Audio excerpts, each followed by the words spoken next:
the way Muslims deal with anger. Dada, we take out our anger on the wife when we cannot get angry with the secretary or the nurse at the hospital. She gets the worst part of it. I tell people in satsang that when some men are reprimanded by their superiors, they vent their anger on their wives instead. So then I rebuke them and ask them why they are taking it out on their poor wives. I ask them why they do not fight with the person that scolds them instead of fighting with their wives. A Muslim friend of mine invited me to his home, so one day I went with him. He only had 2 rooms in his house.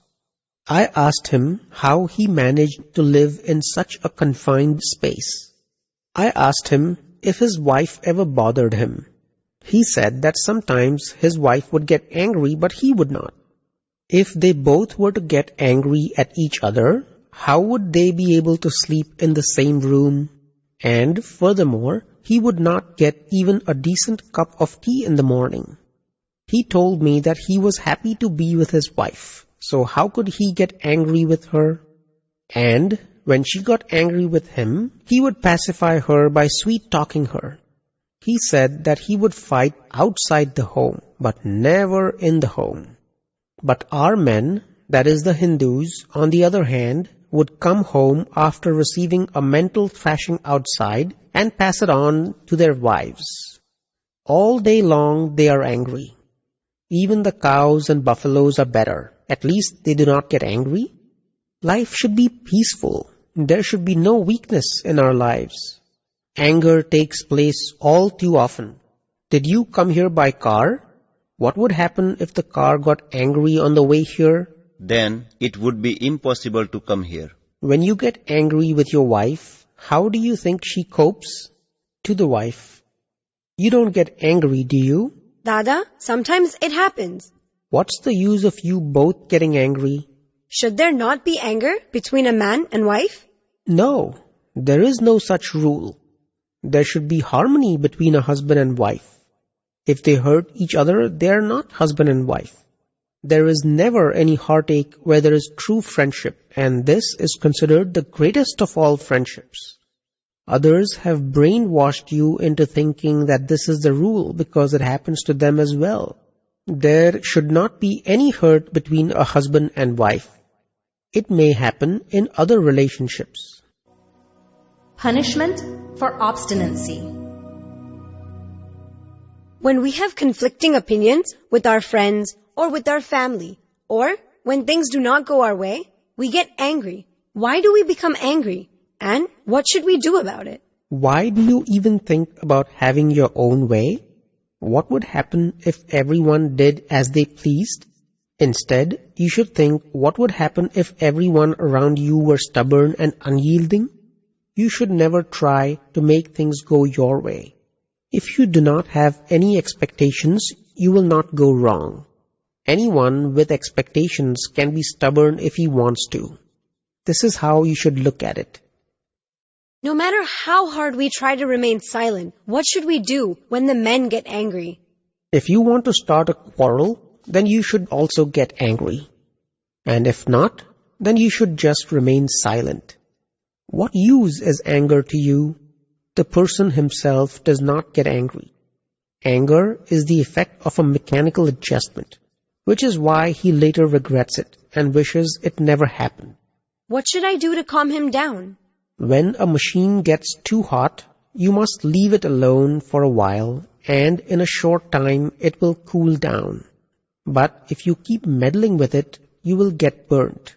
My husband and I get into terrible arguments, and we also say hurtful things to each other. What should I do? Is he the one who gets angry, or is it you? Sometimes I do. Then you should scold yourself from within. Ask yourself why you are getting angry when you know that you will suffer the consequences. Do pratikraman, that is the act of asking for forgiveness, and all your faults will come to an end. Otherwise, you will have to suffer the same pain that you are inflicting. You will calm things down a little with pratikraman. This is crude behavior.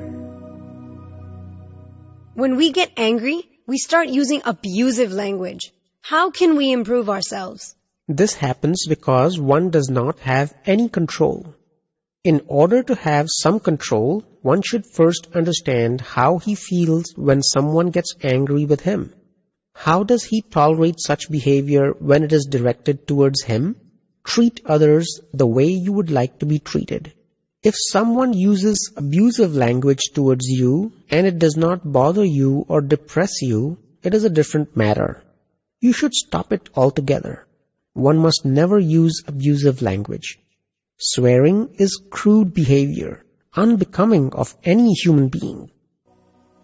Pratikraman, the real path to liberation. At one time, people were taught to have compassion, practice fairness and forgiveness. But nowadays, how can they have these qualities when they keep getting angry? I would tell these people that whenever they get angry, they should repent from within. They should know the weakness within them which prompts their anger. They should accept their mistake and feel remorse. If they have a guru, they should seek help from him. They should make a firm resolve to never let their weakness overcome them again. They should not defend their anger, and they should do pratikraman for it. They should make a note of when, where, and with whom they became angry during the day, and they should do pratikraman for it. What should one do in pratikraman? If one's anger hurts another person, he must recall the soul within that person and ask to be forgiven. He should ask forgiveness for his actions and vow never to do it again. Alochna is confession of your mistake. When you confess your mistakes to me, you are doing alochna. Ask for forgiveness internally.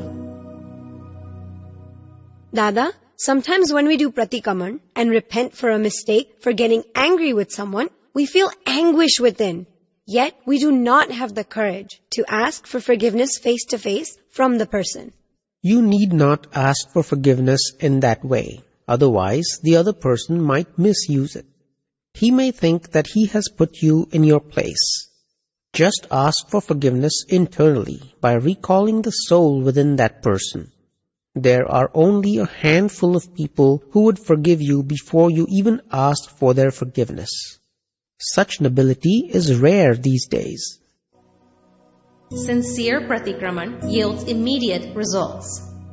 Sometimes I become so angry that I will say something and then keep quiet. But I'm in turmoil from within, and this lingers on. Does this call for more than one pratikaman? If you do pratikraman 2 or 3 times wholeheartedly and with resolve never to repeat the mistake, then everything is over with. Pray to the soul within that person and confess that you became very angry and hurt him and that you are now asking for forgiveness for your actions. Faults end ultimately. The excitement stirred up through atikraman, aggression involving anger, pride, attachment, greed, is calmed down with pratikaman. Yes, it does indeed calm down. With sticky file, Dada Shri's term for those with whom you have great attachment or abhorrence due to past life karma. You have to do more than 5,000 pratikramans or so before things are squared away. Although you may not vent your anger when you become frustrated, if you do not do pratikraman, the stain will not be erased. With pratikraman, everything is cleared up. If you do atikraman, then you must do pratikraman. What if you get angry with someone and you immediately ask for forgiveness on the spot? After acquiring Jnana, when you get angry, there is no problem, as long as you ask for forgiveness, because doing pratikraman will set you free. And if you cannot directly ask for forgiveness from that person, you should do it internally, and this will also set you free. You mean in front of everyone? It is fine if you cannot directly ask for forgiveness, and you do it internally. These faults are lifeless and in the form of discharge. Dada Shri's term for the dissipation of effects of previous causes. The term discharge applies only for those who have been graced with his separation from cause and effects of karma in the Jnana Vidhi. A discharge fault means that it is non-living, which means that the consequences will be minimal. The sense of doership sustains anger. You are not the one making things happen. It is the kashais, the weaknesses within you of anger, pride, attachment, and greed that run everything. Only the rule of these kashais prevails. When you acquire the knowledge of your real self, these kashais leave. When one gets angry, he feels remorse. But of what use is it if he does not know how to do pratikraman? One is freed when he knows how to do pratikraman. How long can these kashais last? The kashais will remain as long as one believes, I am Chandulal. This belief gives support to the sense that the kashais are his. I am angry, I am unhappy, etc. It is when one attains the awareness, I am pure self, that the sense of I am Chandulal is broken and the kashais are destroyed. Without this awareness, all efforts to remove kashais in fact perpetuate them.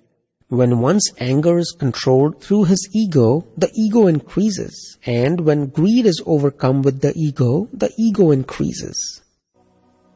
Where the anger is controlled, the pride increases. A sadhu told me that he had completely eradicated his anger through his spiritual effort. The anger was in fact suppressed. I told him that he had instead created a monster by the name of pride, that is man. This monster thrives because he is the offspring of ignorance of the self, that is Maya. The sons of ignorance cannot be killed. One can get rid of them if he has a solution. This solution is self-realization.